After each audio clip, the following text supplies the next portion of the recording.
Hey, it's Bradley Long here, the founder of Shoptimized. Now, the big problem that I see with a lot of Shopify stores is they're not making enough money because their site is loading too slowly. And the reason for that is they're losing impatient visitors because they simply don't want to hang around to wait for pages to load. Now, this is especially true for mobile traffic because time is precious and people that get impatient will leave without a trace. But slow loading pages don't just kill your conversions, they also kill your search rankings too. And this is because Google penalizes sites that load slowly by suppressing where they show up in the search rankings.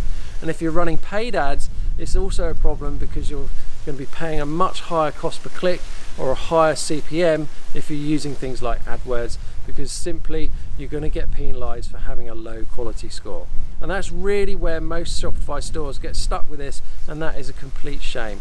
But it doesn't have to be this way, and that is exactly why I created SpeedBoost Ninja. It instantly boosts your conversion rates with page load speeds of under 2 seconds. It allows you to leapfrog your competition with a much improved Google Page Speed Insight score, and it also allows you to dramatically reduce your cart abandonment rate from impatient shoppers. And if you are running paid ads, like I said earlier, the lower CPMs and cost per click will come through to you because of improved quality scores on your pages.